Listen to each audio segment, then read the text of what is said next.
बनेगी क्योंकि बिहार के इलेक्शन के बाद नहीं, लगता है रीजनल पार्टीज के जो उम्मीद है वो हार चुके हैं शायद।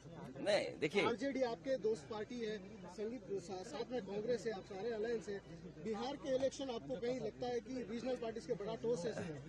देखिए चुनाव हार जीत और उसे सीख मिलती है।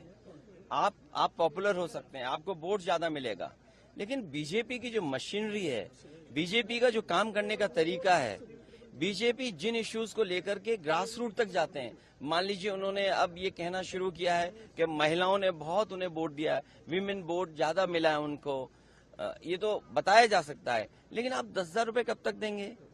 आप सम्मान का जीवन नहीं देना चाहते हैं। अच्छा, उन महिलाओं को आप 10,000 दे रहे हो जिनके पति परिवार के लोग एक साथ नहीं रह सकते हैं।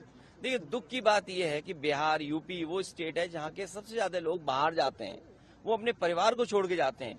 परिवार के साथ परिवार की तरह रहें, उसके लिए सरकार काम नहीं कर रही है। बस 10,000 रुपए देकर के वोट ले लिया, बाद में जैसे और स्टेटों में इन्होंने किया है कि नंबर्स कम कर देना है, बाद में नियम बना देंगे, रूल्स बना देंगे, बाद में पता लगा कि उतनी हमारी माता बहनों को मदद नहीं मिल रही। सेम महाराष्ट्र में और किसी स्टेट में इसी तरह का काम होता है। आप कैसे रीड करते हैं सर, क्योंकि काफी सालों से आप पॉलिटिक्स को देखते जा रहे हैं, बीजेपी का इस बेहतरीन विन कहा जा रहा है उनके तरफ से, इंडिया का बेहतरीन विन जेडीयू को, आप कैसे देखते हैं सर? नहीं, इतना सीट जीते हैं, 202 डबल सेंचुरी, हजम नहीं हो रहा।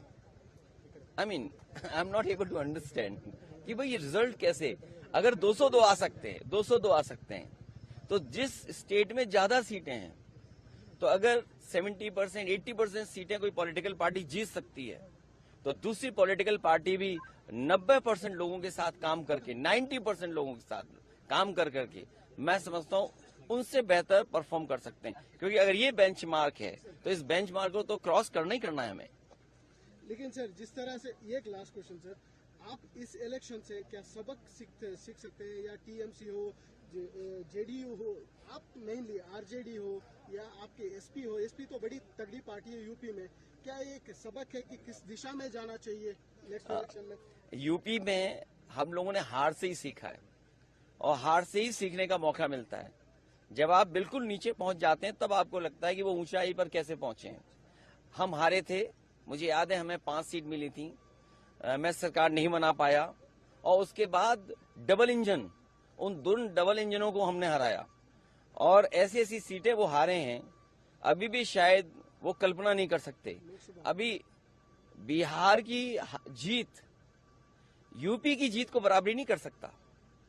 यूपी की जीत अलग जीत है, बिहार की जीत अलग जीत है। आप बिहार जीत सकते हैं, लेकिन यूपी की जो हार हुई है उसको अभी हार में जीत में बदलने में समय है। उसके लिए हम लोग तैयार हैं। असेंबली इलेक्शन बहुत दूर नहीं है, उसके लिए हम लोग तैयार हैं। आज जब हम और आप मिल रहे हैं, हो सकता है कि अगर 11 जनवरी 2027, अगर 11 जनवरी 2027 को डिक्लेयर होता है इलेक्शन, तो आज हमारे पास 423-424 दिन है, और यूपी में 403 असेंबली हैं, तो हमारे पास 20 ही दिन तो स्पेयर में है। तो 20 ही दिन स्पेयर में, बाकी तो हमें काम ही करना है। सर, बेंगलुरु एक बड़ा उम्मीद लेके आए हैं, कैंपेन आपने शुरू किए हैं, क्या सोच रहे हैं सर? देखिए, ये मैंने